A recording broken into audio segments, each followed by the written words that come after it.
খিদিরপুরে যেভাবে রাতারাতি ১৩০০ ব্যবসায়ীর দোকানঘর পুড়ে ছাই হয়ে গেল, খোদ মমতা বন্দ্যোপাধ্যায় গেলেন, আশ্বাস দিলেন ক্ষতিপূরণের, বিকল্পের কথা বললেন, তাও তারা ভরসা পাচ্ছেন না। যতক্ষণ মার্কেটটা তৈরি না হচ্ছে ততক্ষণ পাশে একটা জায়গা আমরা দেখেছি, সেখানে টেম্পোরারি একটা মার্কেট তৈরি করা হবে। যাদের দোকান পড়েছে তারা সেখানেই দোকান চালাবে। ৩ নম্বর হচ্ছে, যে মার্কেটটা কর্পোরেশন তৈরি করবে সায়েন্টিফিক হবে এবং তার জন্য দোকানদারদের কোনো টাকা লাগবে না। ৩ নম্বর হচ্ছে যে যাদের সবটা পুড়ে গেছে তাদের পরিবারের সবাইকে জন্য ১ লাখ টাকা করে আমরা দেব, আর যার হাফ পুড়েছে তাকে ৫০,০০০ দেবো। আর যেহেতু ওদের দিন আনে দিন খায়, তাই আমি চেষ্টা করবো কাল পরশুর মধ্যে একটা সার্ভে তো করতে হবে, কার কার নামে দোকান ছিল, কি ব্যাপার, সেটা না জানলে আপনি কাকে দেবেন? অন্য কেউ নিয়ে চলে যাবে।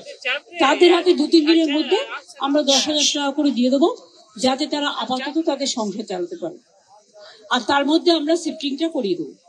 দেখছি যে এখানে মুখ্যমন্ত্রী চলে যাওয়ার পরেই যারা এখানকার ব্যবসায়ীরা তারা কিন্তু একাধিক অভিযোগ তুলছেন যে তারা জায়গা ছাড়বেন না।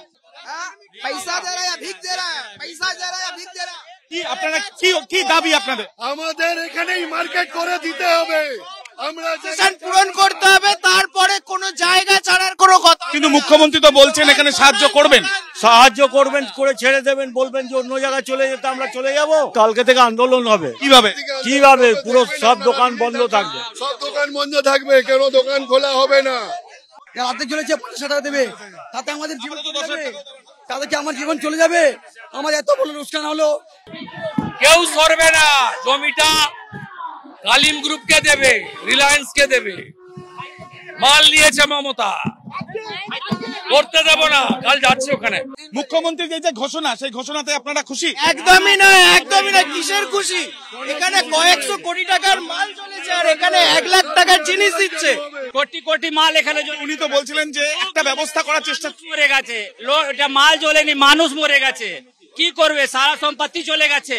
১ লাখ টাকা দিলে কি হবে? কিছু হবে?